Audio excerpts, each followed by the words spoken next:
Vamos a reflexionar esta mañana en un tema que lo he titulado Sabiduría y carácter en medio de la crisis. ¿Cuál crisis? Pues la que estamos viviendo ahorita, con esta enfermedad mundial que amenaza nuestras vidas y la presión que se nos hace para que recibamos un medicamento obligatorio para contrarrestar la enfermedad.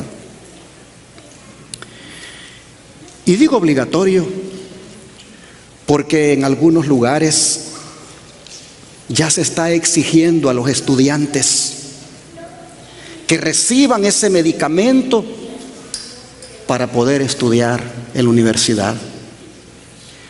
Se está hablando de la posibilidad de que en el futuro también se exija haber recibido ese medicamento para poder viajar en algunas aerolíneas, como también para entrar a las iglesias a adorar, y aún hasta para entrar al supermercado. Leía un artículo en el New York Times de un sociólogo y decía: hay que limitar a la gente. Si logramos limitar a la gente, no les quedará otra que ponerse el medicamento. Si les limitamos en los viajes, si les limitamos en los accesos a los edificios públicos o religiosos, si les limitamos en cuanto a las compras que se hacen en las tiendas, entonces se habrá logrado el objetivo. Pero especialmente, decía el sociólogo, hay que enfocarse en los evangélicos, porque son los más reticentes a recibir este medicamento. La presión se está haciendo tan fuerte que hasta ya se le está diciendo a los empleados: mira, aquí recibimos una carta donde dice que todos los que trabajan aquí tienen que haber recibido el medicamento para contrarrestar la enfermedad que anda dando. De lo contrario, serán despedidos. Y un hermano me llamaba y me decía: pastor, ore por mí porque hoy me despidieron. Porque les dije: ¿por qué me tienen que obligar a ponerme un medicamento que yo no quiero? Y que yo sé que estoy saludable por la gracia de Dios. Y le dijeron: esta es una ley, esta es una orden, y por lo tanto te tienes que ir. Ore por mí, decía el hermano, para que Dios me dé otro trabajo. Y efectivamente he estado orando por él. Hermanos y hermanas, como pueblo remanente, todos nosotros nos vamos a ver confrontados con este asunto. Y solo Dios sabe cómo vamos a reaccionar cuando nos veamos frente a esto. Muchos hermanos están buscando cartas de exención de parte de las iglesias. Una carta que diga que por razones religiosas ellos no pueden ponerse ese medicamento. Y gracias a Dios hay algunas empresas que aceptan esas cartas. Este servidor ha estado dando bastantes cartas en los últimos días. Me llamó la atención, esta semana me visitó un médico. Andaba buscando, me dijo que quería hablar conmigo. Yo dije: ¿qué puede querer un médico hablar conmigo? Y cuando ya tuvimos la conversación, me dice: lo he buscado porque quiero que me dé una carta de exención para el medicamento que obligatoriamente me están diciendo que me lo tengo que poner para poder seguir trabajando en el hospital. Y yo dije, que un médico te venga a pedir una carta para no ponerse el medicamento, eso dice que ese medicamento, ¿qué cosa? No es confiable. Y yo le dije, claro que sí, le voy a dar esa carta. Hermanos y hermanas, antes de él, 2 enfermeras que trabajan en un hospital me habían pedido lo mismo. Lo peor de todo esto, o lo más triste, es que estas personas son miembros de las iglesias del Israel moderno, que ya ustedes saben a quiénes me refiero con ese término. Y la razón que me exponen para venir aquí a que les dé esta carta es porque en las iglesias del Israel moderno se ha acordado no otorgar ese tipo de cartas. Oh, hermanos y hermanas, cómo las iglesias del Israel moderno se han alineado con el sistema. Cómo se está mirando, hermanos, que la iglesia y el Estado están unidas por razones sanitarias, al punto que han acordado negar las cartas de exención al medicamento, aún a sabiendas de que sus feligreses pueden ser despedidos del trabajo. Es más, en los mismos lugares de trabajo del Israel moderno, cuando algún empleado ahí les ha presentado su carta que la consiguió en otro lugar, le dicen no, porque esa carta no dice que eso se deba a una posición de nuestra iglesia. Y como nuestra iglesia a nivel mundial no tiene una posición definida en cuanto a eso y no lo contempla tu carta, no te podemos exonerar de que recibas este medicamento. Es más, le inducen al empleado a que lo reciba, porque de esa manera va a mostrar su amor al prójimo. Y que no sea tan fanático, porque Dios, que fue el que inventó la ciencia, ha iluminado a los científicos para que crearan este medicamento. Oh, hermanos y hermanas, que una iglesia de las mismas que creen lo que nosotros creemos, que tenemos la misma fe, haga esto, no es otra cosa, hermanos, que una alianza o un plegamiento hacia lo que es el sistema político y religioso que quiere controlar este mundo. ¿Cómo una iglesia le puede negar una carta de exención a un feligrés, aún a sabiendas de que hay gente que al recibir ese medicamento se han infectado de la misma enfermedad y que inclusive hasta han muerto? ¿Cómo es posible que una iglesia que se llama cristiana, que habla del amor de Dios, que predica de Dios, le niegue una carta a un feligrés? Y para muestra les voy a poner un ejemplo de cómo hay gente que ha recibido el medicamento y luego se ha muerto. La semana pasada una hermana me decía: pastor, ore por mi sobrina. A ella le quitaron la tiroides porque tenía cáncer hace un tiempo y estaba, gracias a Dios, estable, pero lamentablemente recibió el medicamento que se está forzando a la gente a que lo reciba, y su cuerpo, al ya no tener esa glándula, no reaccionó favorablemente y se puso tan mal que fue a parar al hospital. y en el hospital le dijeron: no podemos hacer nada por ti. Y 15 días duró con vida y murió. Como ese caso, hay muchos más.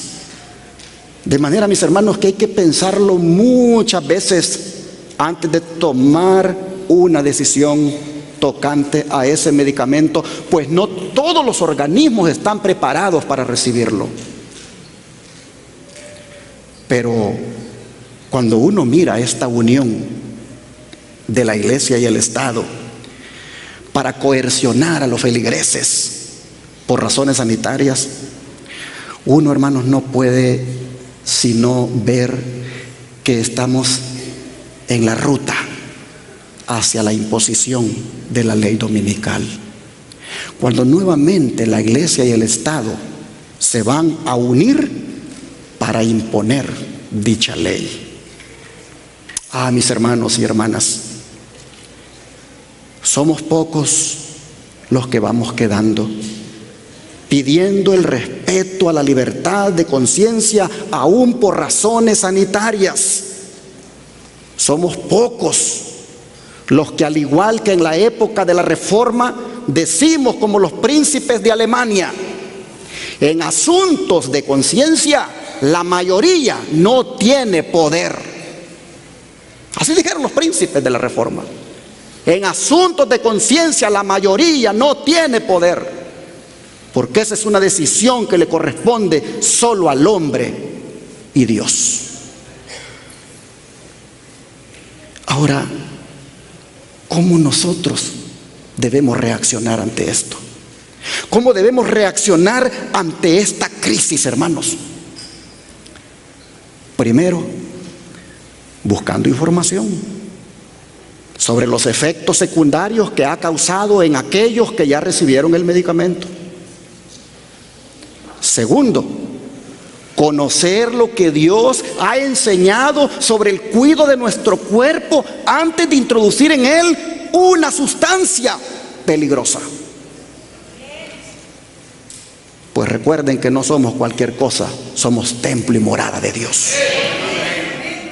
Pero también debemos de ser coherentes, porque así como no estoy de acuerdo en recibir ese medicamento en mi cuerpo porque soy templo y morada de Dios, de la misma manera debo hacer una decisión de no recibir en mi cuerpo ni comidas ni bebidas que lo contaminan.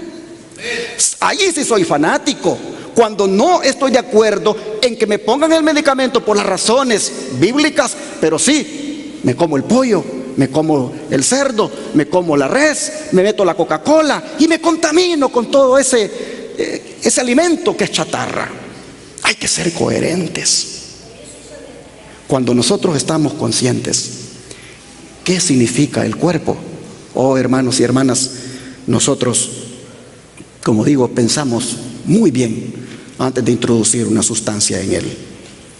Pero hay una tercera reacción que debemos tener ante esta realidad, y es que debemos buscar la sabiduría de Dios antes que la de los hombres, sean estos religiosos o sean políticos. ¿Por qué debemos buscar la sabiduría de Dios? Hermanos, para interpretar adecuadamente la situación y hacer la decisión correcta. Ahí andan unos videos ahí de unos pastores del Israel moderno bien famosos, donde le dicen a la gente: ¿qué no habrá hecho? A lo mejor no recibió el medicamento. Cuando él vi eso, de verdad,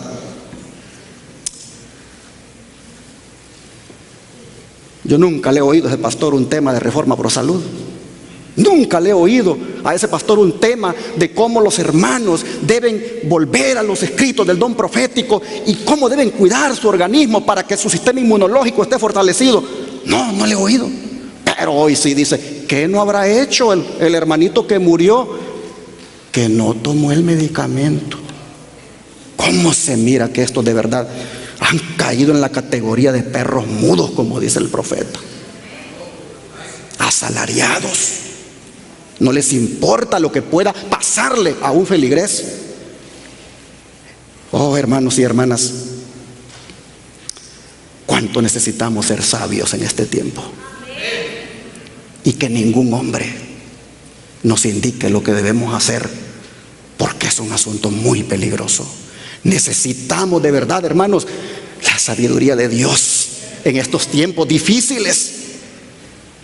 El libro de Eclesiastés, miren ustedes lo que dice. Vamos a Eclesiastés capítulo 8, verso 1.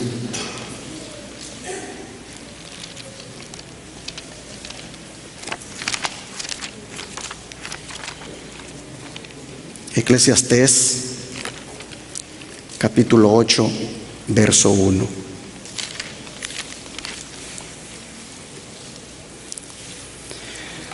Dice la palabra: ¿quién como el sabio? ¿Y quién como el que sabe la declaración de las cosas? La sabiduría del hombre ilumina su rostro, y la tosquedad de su semblante se mudará. Oh, hermanos y hermanas, aquí nosotros miramos que la sabiduría es superior a todas las posesiones que un hombre puede tener. A veces nosotros decimos: ¿quién como fulano que tiene un buen carro? ¿Quién como fulano que tiene una buena casa? ¿Quién como fulano que tiene un buen trabajo? ¿Quién como fulano que tiene estudios? No, dice Salomón, ¿quién como el sabio? Dice, ¿quién como el sabio? Hermanos y hermanas, ¿por qué dice Salomón, quién como el sabio? Porque el sabio, hermanos, el verdadero sabio, sabe cómo interpretar las experiencias de la vida. El sabio en tiempos de crisis no hace lo que todo el mundo hace. El sabio en tiempos de crisis analiza lo que está involucrado, analiza lo que hay detrás. Este es un tiempo, hermanos y hermanas, cuando debemos aplicar aquel consejo que la mensajera del Señor, Elena White, dio en relación a la salida al campo y a la cultura mental. Miren ustedes el consejo. Dice ella: no podemos tener una fe débil ahora. Hay que utilizar hasta el último ápice de habilidad. Y hay que pensar en forma aguda, serena y profunda. La sabiduría de ningún instrumento humano es suficiente para trazar planes y proyectos en este tiempo. Expongan cada plan delante de Dios con ayuno, humillando el alma delante del Señor Jesús, y encomienden sus caminos al Señor. Mensajes Selectos, tomo 2, página 418. Noten, la sabiduría de ningún instrumento humano es suficiente en este tiempo. Ahora vean esta otra declaración del Colportor Evangélico, página 215. Nadie debe consentir en ser mera máquina accionada por la inteligencia de otro hombre. Dios nos ha dado capacidad para pensar y obrar. Y actuando con cuidado, buscando en Dios nuestra sabiduría, llegaremos a estar en condición de llevar nuestras cargas.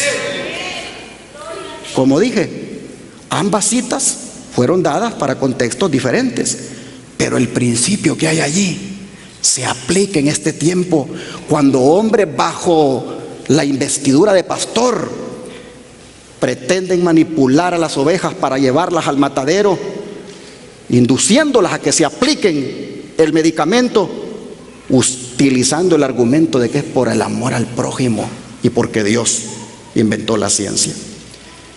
No debemos, dice la sierva del Señor, ser máquinas accionadas por la inteligencia de otro hombre, sino que debemos de buscar, hermanos, ¿qué cosa? La sabiduría de Dios, para confiar en Él solamente. Pues recuerden lo que está escrito: maldito el varón, ¿qué cosa? Que confía en el hombre. Vamos a leerlo, vamos al libro de Jeremías, capítulo 17, verso 5.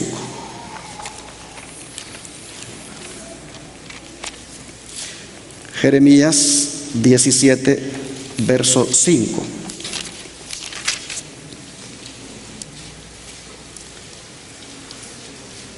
Así ha dicho Jehová: maldito el varón que confía en el hombre y pone carne por su brazo, y su corazón se aparta de Jehová. ¿Saben que cuando el profeta dijo esto, Israel ahí andaba, hermanos, en alianzas con los asirios, con los egipcios? Ahí andaban ellos, hermanos, alineados con las naciones paganas. Y por eso el profeta aparece y les dice: Dios dice que es maldito el varón que confía en el hombre. Porque, hermanos, este mensaje es el que necesita escuchar la iglesia cuando se ve enfrentada al peligro. Que busque confiar no en el brazo humano, sino en el brazo del Eterno. Oh, mis hermanos,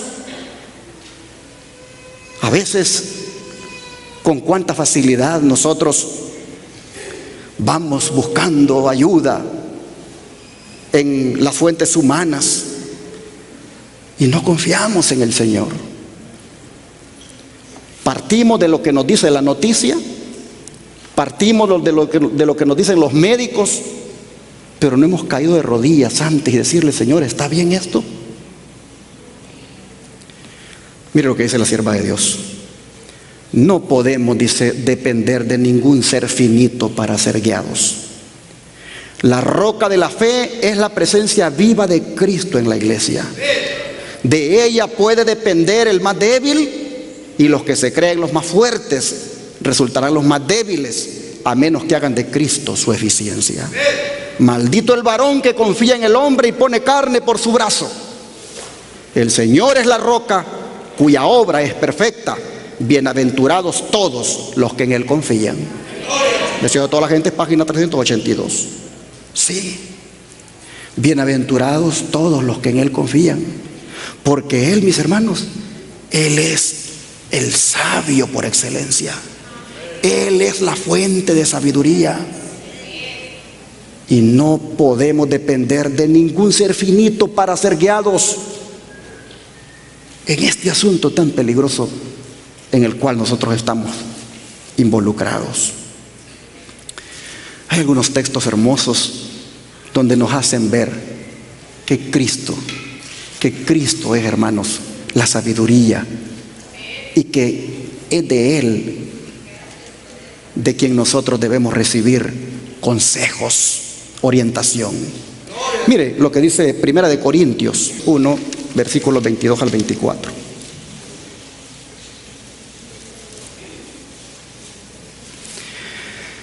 Miren ustedes lo que dice: porque los judíos piden señales y los griegos buscan sabiduría, pero nosotros predicamos a Cristo crucificado, para los judíos ciertamente tropezadero y para los gentiles locura, mas para los llamados, así judíos como griegos, Cristo es poder de Dios y sabiduría de Dios. Por eso es que dice la mensajera del Señor: tenemos que buscar en Jesús esa sabiduría. Él es la sabiduría de Dios. De paso, hermanos, ¿qué cosa es la sabiduría? La sabiduría es esa función de la mente que le permite a uno hacer un buen juicio sobre lo que está mirando o sobre lo que está pasando, y que por lo tanto lo lleva a hacer una decisión correcta. El sabio por excelencia, el que tiene ese buen juicio, el que hace ese discernimiento correcto sobre lo que está sucediendo y sobre lo que está mirando, hermanos, es Jesús. Y el que tiene a Jesús, el que tiene una intimidad con Jesús, oh, mis hermanos, va a reflejar esa sabiduría en sus decisiones. Mire, vamos a leer este otro versículo de Colosenses 2, versículos 2 y 3. Colosenses 2, versículos 2 y 3.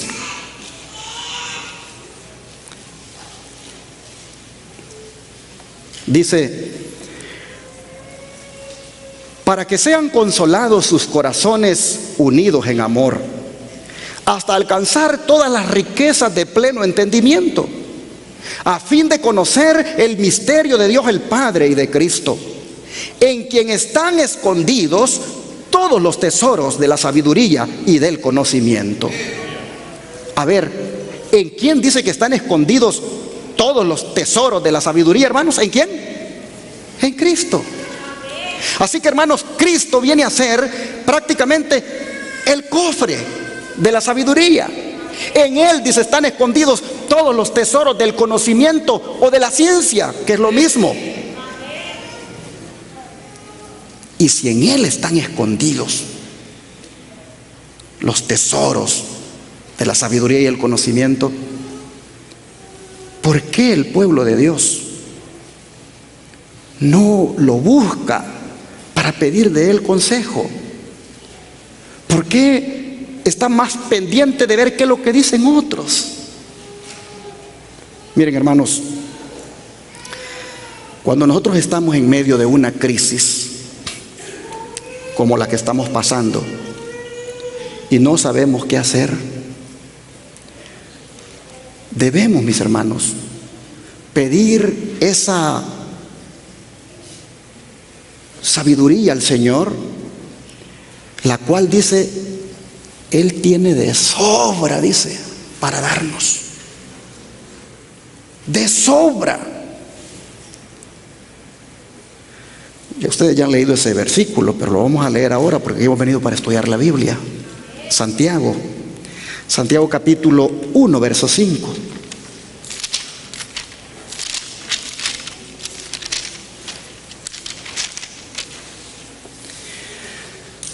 Y si alguno de vosotros tiene falta de sabiduría, pídala a Dios, el cual da a todos abundantemente y sin reproche, y le será dada. ¿Qué más nosotros podemos querer, hermanos, con este ofrecimiento? Y miren ustedes que la sabiduría que dice aquí que será dada es en el contexto de las pruebas, es en el contexto de los problemas. Pues vean los versículos 2 al 4, más para arribita.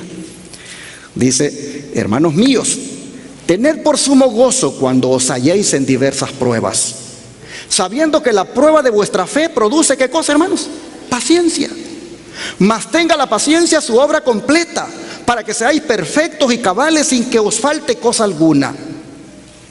Y luego en ese contexto dice: y si les falta sabiduría para manejar esas pruebas o esos problemas, pues pídansela a Dios, pues Él está dispuesto a dárselas abundantemente y sin reproche. Oh, hermanos,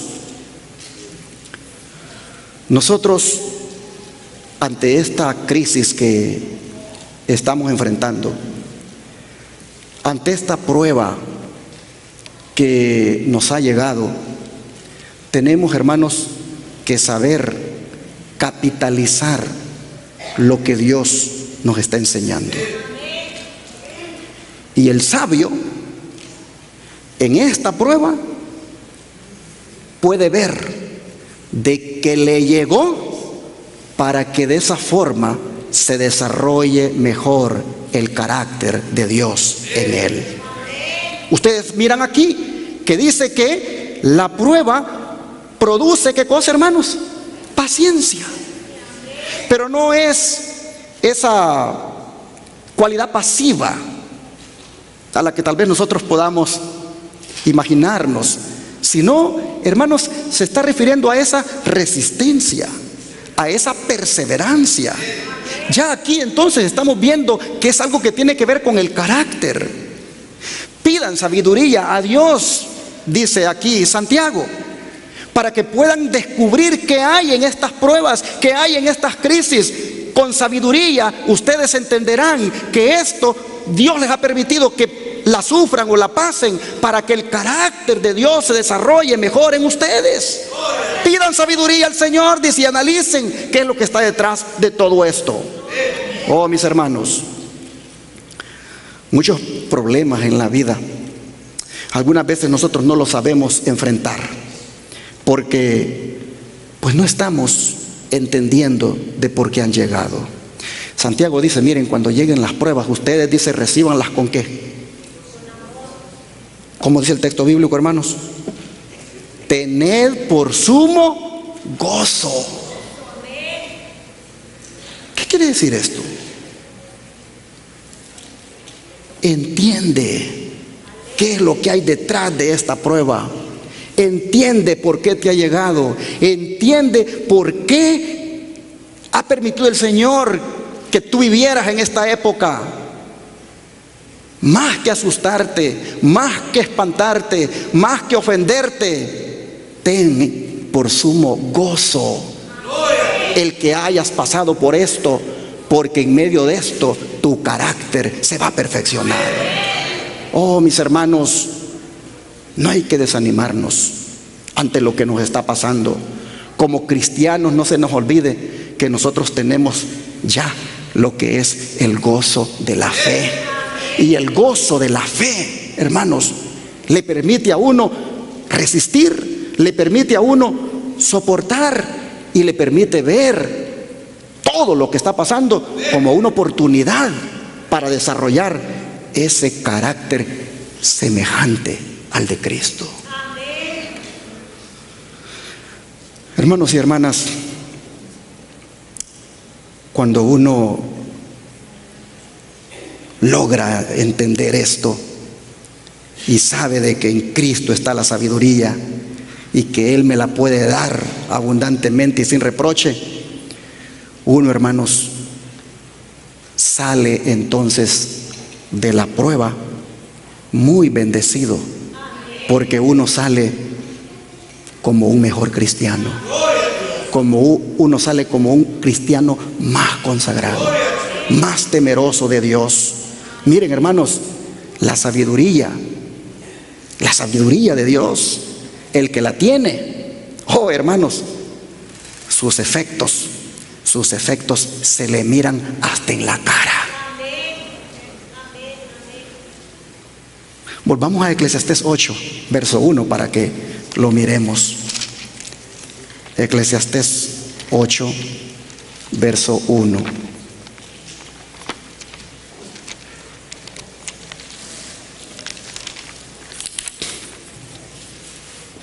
Dice aquí la Escritura: ¿quién como el sabio? ¿Y quién como el que sabe la declaración de las cosas? Esta expresión, ¿quién como el que sabe la declaración de las cosas?, realmente es ¿quién como el que sabe interpretar las cosas? Entonces dice, ¿quién como el sabio y quién como el que sabe interpretar las cosas? La sabiduría del hombre, ¿qué hace en nuestra cara, hermanos? Noten, la sabiduría del hombre ilumina su rostro, y la tosquedad de su semblante, ¿qué pasa, hermanos? Se muda, desaparece. ¿Ven ustedes cómo si con sabiduría del Señor nosotros nos movemos en este tiempo, encaramos la crisis, encaramos el desafío? ¿Ven cómo ustedes con esa sabiduría del Señor también lo que vamos a conseguir en cuanto al carácter? Ustedes pueden ver, hermanos, que la sabiduría ilumina el rostro de la persona, y la tosquedad, dice, de su semblante, o sea, la dureza, desaparece. Oh, hermanos, fíjense, la serenidad y la sabiduría se reflejan ¿a dónde, hermanos? En el rostro. En el rostro del que es verdaderamente sabio se nota la sabiduría. El sabio, hermanos y hermanas, siempre tiene una sonrisa en su rostro. Y no una sonrisa de ironía, de sarcasmo o de burla, sino una sonrisa genuina que le brota del interior. Oh, mis hermanos, así que la enfermedad que estamos enfrentando, ay, mis hermanos, hay que enfrentarla con sabiduría. Hay que enfrentarla sabiamente. para desarrollar nuestro carácter. Salomón dice: la sabiduría ilumina el rostro y hace que desaparezca la dureza y tosquedad, al punto que nos vuelve serenos y radiantes. Pues esto es lo que está implicado en la expresión ilumina el rostro. Y es verdad esto que estoy diciendo, hermanos, porque ustedes saben, el rostro de nosotros dice mucho. El rostro de nosotros comunica si hay depresión, si hay gozo, si hay ese ánimo que deberíamos tener. Hermanos y hermanas, los sentimientos y las emociones uno los refleja en el rostro. Y cuando Cristo, que es la sabiduría, ha llegado a tomar control de nosotros, oh hermanos, ¿qué dice Salomón? Se te va la tosquedad de tu cara, se te va la dureza de tu cara y quedas iluminado, quedas brillante, quedas sereno, quedas con un carácter que de verdad agrada. Miren, hermanos, un hermano alegre, un hermano sonriente, un hermano amable, ¿qué está comunicando, hermanos? ¿Qué está comunicando ese hermano? La sabiduría de Dios que está en él.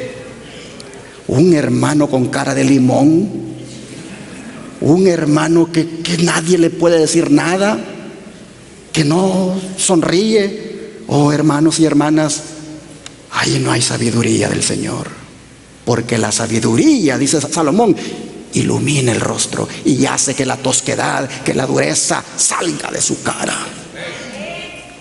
Mis hermanos, imagínate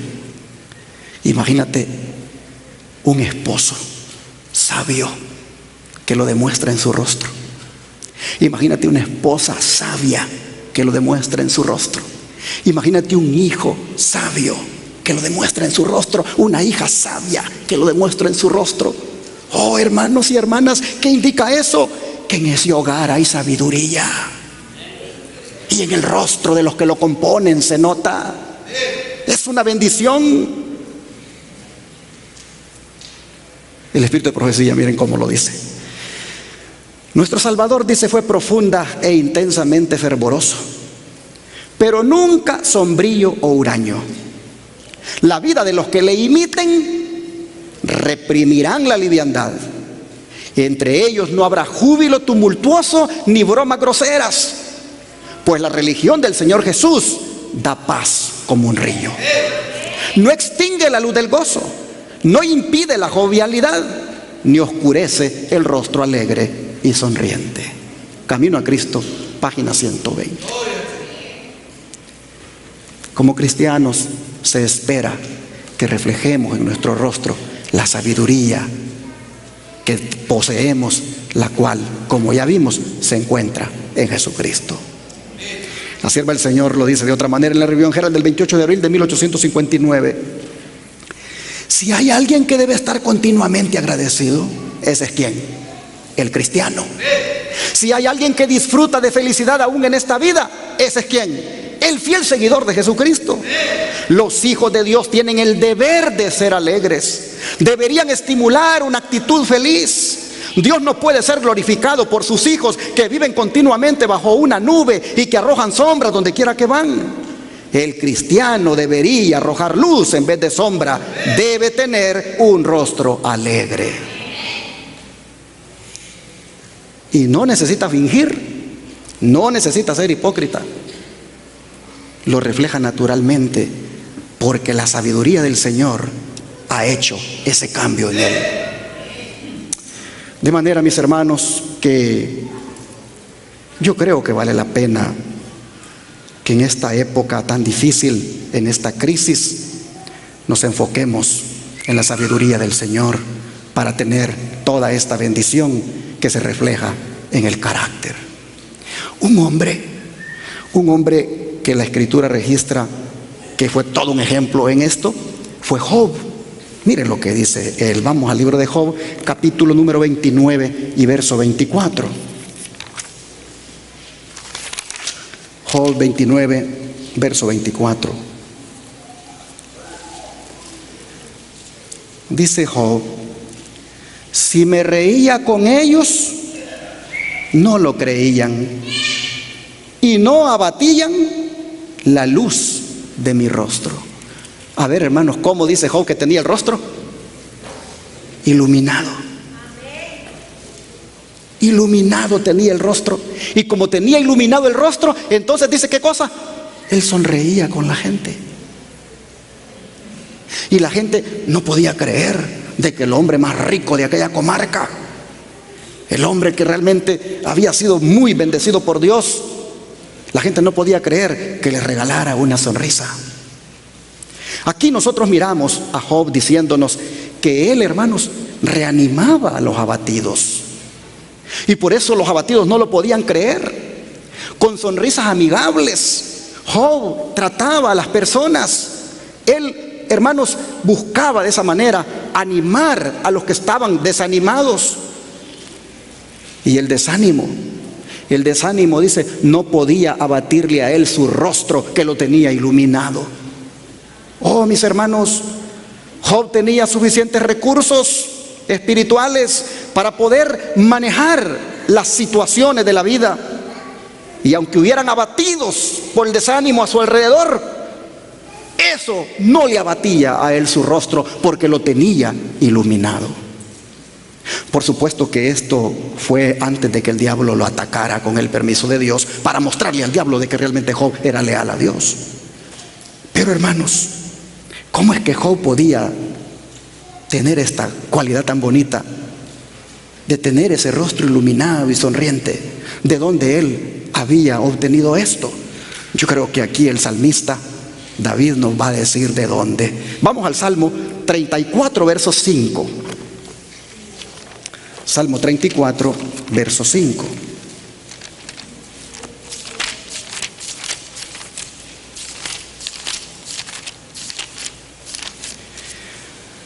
Y la escritura dice, los que miraron a él, ¿qué les pasó? Fueron alumbrados, y sus rostros, ¿qué cosa? No fueron avergonzados. Los que miraron a él, ¿qué les pasó en sus caras? Fueron sus rostros iluminados. No fueron avergonzados los que miraron a él. Pero ¿qué significa mirarlo a él? Significa contemplarlo. Significa dedicar tiempo para observarlo. Significa, hermanos, relación íntima. Cuando el salmista dice que los que miraron a él fueron alumbrados, alguien tradujo ese versículo de la siguiente manera, se los pongo aquí: miradlo y vuestros rostros brillarán de gozo. Miradlo. Oh, hermanos, no hay cosa más bonita que un rostro iluminado por Dios. No hay cosa más bella que tener un rostro radiante, porque el Señor ha irradiado su luz sobre él. Hermanos y hermanas, cuando nosotros miramos a Dios, Él nos mira y por lo tanto su gloria se refleja en nosotros. Es importante, mis hermanos, que entendamos esto y no que andemos una cara de vergüenza porque hemos pecado, hermanos, sino que andemos un rostro que refleja esa paz del cielo. Hermanos y hermanas, Pablo dice que todos los que miran a Cristo con fe son alumbrados y prácticamente se vuelven radiantes como Él. Así lo leímos en la lectura bíblica. Vamos para allá nuevamente a 2 Corintios 3:18. 2 Corintios 3:18.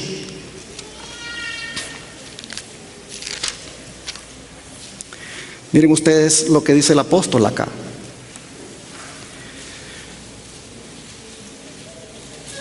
Por tanto, nosotros todos, mirando a cara descubierta, como en un espejo la gloria del Señor, somos transformados de gloria en gloria en la misma imagen como por el Espíritu del Señor.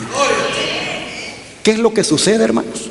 ¿Qué es lo que sucede cuando nosotros contemplamos a Cristo como quien se contempla en un espejo? Que, hermanos, terminamos pareciéndonos a Él. Somos como Él. Hermano, hermana, ¿quieres que la depresión se te vaya? ¿Quieres que la tristeza se te vaya? ¿Quieres que la desesperación, la incertidumbre desaparezca de ti? Hermano, hermana, dedícate más y más a contemplar a Jesús y verás cómo tu rostro va a resplandecer y va a salir todo eso de ti.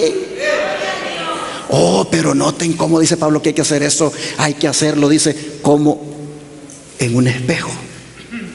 Cuando tú te miras en un espejo, ¿a qué distancia te pones del espejo, hermano? ¿A qué distancia te pones del espejo? Te pones cerquita para apreciar mejor. ¿Cómo vamos nosotros a ser, hermanos, transformados a la imagen de Jesús si andamos lejos? Acerquémonos como quien se acerca al espejo. Acerquémonos con la Biblia. Busquemos su presencia aquí. Busquémoslo en oración. Como cuando te pones frente a un espejo tan cerca. Acércate a Jesús. Pasa tiempo con Él, bien cerquita de Él. Y tu rostro brillará. Tu rostro será radiante. No serás más tosco ni tosca. Te parecerás a Jesús, dice Pablo. De gloria en gloria vas a ser transformado. De carácter en carácter, dice Elena White. Sirva el Señor. Miren lo que dice acá, Hechos de los Apóstoles, página 446. Pueden existir, dice, defectos notables en el carácter de una persona, pero cuando llega a ser un verdadero discípulo de Cristo, el poder de la gracia divina le transforma y santifica. Contemplando como por un espejo la gloria del Señor, es transformado de gloria en gloria hasta que llega a asemejarse a aquel a quien adora. Todos vinimos aquí a adorar a Jesucristo, ¿no es cierto? Pues nuestro propósito debiera ser asemejarnos a Él, a quien adoramos. Esto solo se consigue, hermanos, cuando dedicamos tiempo a la contemplación. Pero si pasamos solo contemplando allí el Netflix, mirando películas una tras otra y acostándonos a ver a qué horas de la madrugada, hermano, te vas a parecer a los actores del Netflix. Te vas a parecer a los actores de Hollywood. Hay que pasar más tiempo contemplando a Jesús, hermanos.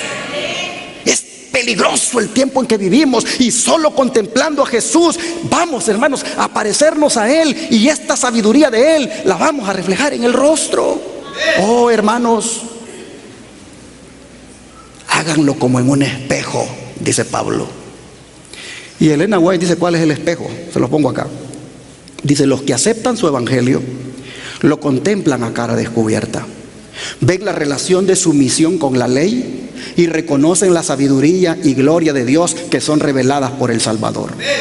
La gloria de Cristo es revelada en la ley, que es un trasunto de su carácter, y su eficacia transformadora se ejerce sobre el alma hasta que los hombres se transforman a la semejanza divina.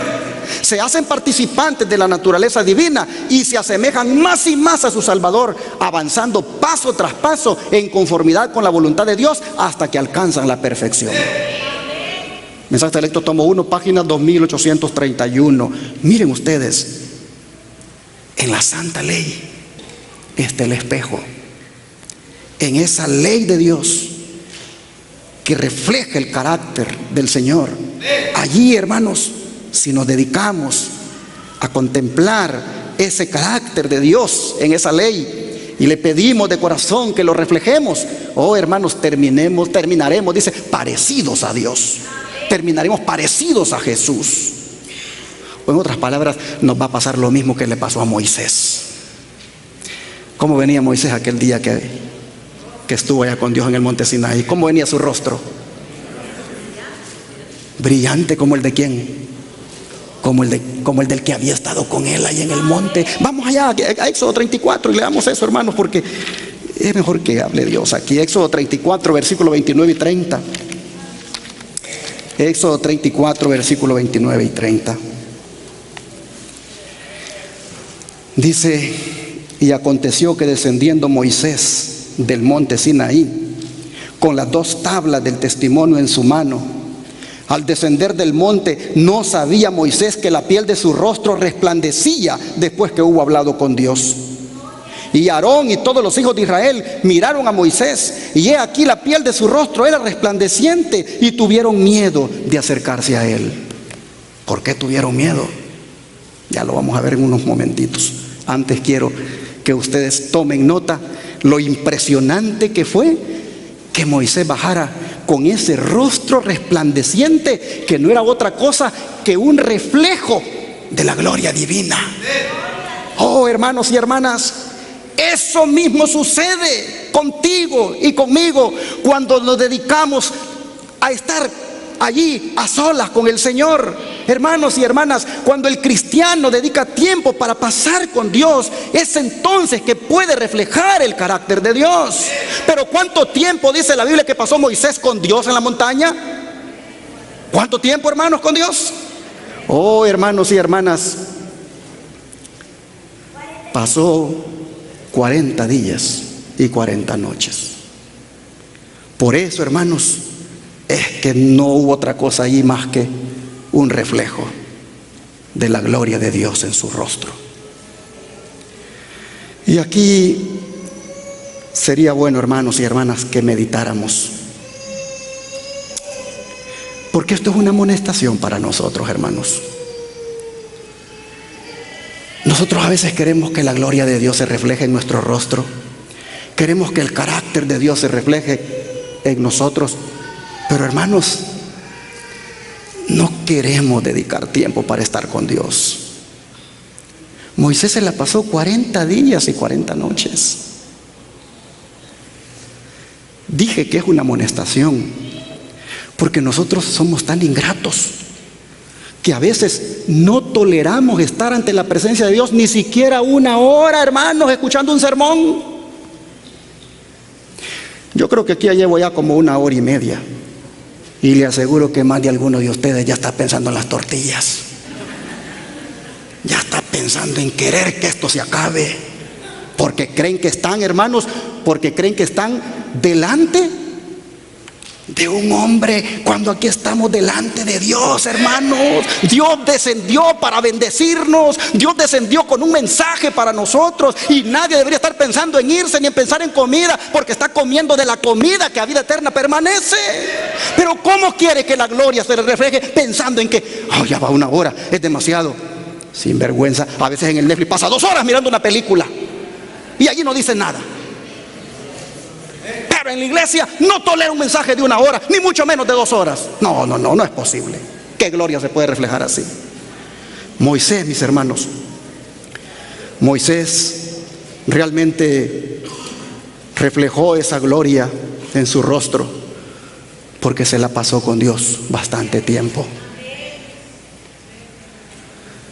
Imagínate, ¿qué sería de un hogar donde el esposo se la pasa un buen tiempo con Dios y sale de ese cuarto y la esposa lo mira y le ve un rostro de paz? Él no lo nota como Moisés, ¿verdad? Que dice que Moisés, él no sabía que reflejaba eso, pero la gente lo miró. Aparece ese esposo con ese rostro tranquilo. Hermanos y hermanas, qué bendición sería ese hogar con ese esposo así, que busca la presencia de Dios, que busca pasarla con Él para que su gloria se refleje. Hoy, ¿qué sería de una esposa así? Una esposa que también dice: yo sé que tengo tareas mañana que hacer, muchas actividades, pero me voy a levantar más temprano porque voy a estar con mi Dios un buen tiempo. Voy a buscar su gloria, voy a buscar que su gloria se refleje en mi rostro. Yo quiero tener un rostro radiante para mi esposo, para mis hijos. Yo no quiero que me miren con esa cara amargada aquí todo el tiempo y como que ando siempre dispuesta a pelear. Oh, hermanos, qué bendición sería ese hogar. Imagínate qué sería de ti como hijo. como hija, que dices, yo me la voy a pasar mi tiempo con mi Dios, estudiando, orando, pasando en armonía con Él. ¿Te puedes imaginar cuando salgas de ese cuarto, de ese lugar, cómo tu papá va a mirar ese rostro? Tú no lo vas a notar, pero tu papá sí lo va a notar en tu cara, que hay una presencia especial, que hay una gloria ahí reflejada, porque has estado ante la presencia de tu Dios. Oh, hermanos, necesitamos entender esto. Moisés estuvo ante la presencia de Dios, estuvo en comunión con Él, estuvo ahí, sin duda, orándole a Él, platicando con Él. Cuando nosotros nos encontramos, hermanos, ya cansados por un sermón largo, acuérdate de Moisés. Cuando ya te sientas que te estás cansando por un sermón largo, acuérdate de Moisés. Si yo viniera aquí a contarte cuentos, hermanos, y risa por aquí y risa por allá, yo te digo, este es perder el tiempo, vete. Pero si estás oyendo a Dios hablar y estás oyendo cómo puedes tener un carácter mejor para que seas feliz en la casa, hombre, hermano, hermana, tú tienes que estar dispuesto a oír a ese Dios que te está hablando. Mira, necesitamos ese tiempo de calidad con Dios. Necesitamos, mis hermanos, al Dios que le venimos a rendir culto. También, hermanos, pasárnosla con Él un buen rato en los días de la semana, para que de esa forma nosotros podamos ser mejores cristianos. Sin comer ni beber pasó Moisés 40 días y 40 noches. ¿Quién le sostuvo? El poder de Dios. Dios lo sostuvo. Hermanos y hermanas, Moisés tenía allí en el monte Sinaí una comida que el hombre no conoce, y es la comida que a vida eterna permanece. Es la comida, mis hermanos, que consistía en escuchar a Dios. Es la comida que consistía en orar a Dios. Dios le dio un banquete a Moisés ese día, y el banquete que le dio fue un banquete de gloria, de amor y de su santa ley. Oh, hermanos y hermanas, nosotros debemos entender esto para que de verdad disfrutemos la vida cristiana. Miren, cuando Moisés venía, ¿qué miraron los israelitas en su rostro? Ellos no miraron otra cosa, hermanos, que las credenciales divinas para desarrollar el ministerio que iba a hacer con ellos. Cuando miraron el rostro, ellos miraron ahí, hermanos, que en ese rostro estaba una comisión dada por el Señor. En ese rostro, hermanos, que resplandecía. Allí, hermanos, ahí estaba Dios mismo. ¿Necesitamos eso nosotros, sí o no, hermanos? Lo necesitamos, hermanos. Y van a ver cómo se van a arreglar un montón de problemas en la casa. Un montón de problemas internos se van a arreglar. Miren, me voy a compadecer de ustedes y voy a terminar el sermón aquí. Les digo que estoy a la mitad del tema, porque cuando yo lo hice me gustó tanto que yo le di escarbé. Aquí hay mucho más que decir, pero me voy a quedar aquí. Solo les quiero decir en el nombre del Señor, hermanos, busquemos la sabiduría de Dios ahora más que nunca. Busquémosla pasándola tiempo con Él, hasta que su sabiduría se refleje en nuestro rostro. Que Dios les bendiga. Hay que disfrutarla aquí todos los días, hermanos, para ser transformados de gloria en gloria. Propongámoslo y digámoselo en oración al Señor ahorita. Amante Padre, entendemos, Señor, lo que nos quieres enseñar al habernos permitido pasar por esta crisis. Es que adquiramos sabiduría para enfrentarla. Una sabiduría, Señor, que se refleje en nuestro rostro. Una sabiduría, Padre, que traiga como resultado el mostrar el carácter de Cristo en nuestra vida. Padre, habiéndolo entendido, nos ponemos en tus manos y te rogamos que busquemos todos los días esta gloria. Hay personas, Señor, que viven en tinieblas ahora. Hay personas que necesitan ver un rostro diferente al que ven en los cristianos. Así que, Señor, te rogamos que nos ayudes para que pongamos de nuestra parte en buscar esa gloria todos los días y ser transformados de gloria en gloria, de carácter en carácter. Padre, en tus manos nos ponemos y te pedimos que este pueblo que viene a oír estas palabras vaya de aquí de una manera sabia y entendida y se proponga vivir con sabiduría. Te lo pedimos en el nombre de Jesús. Amén.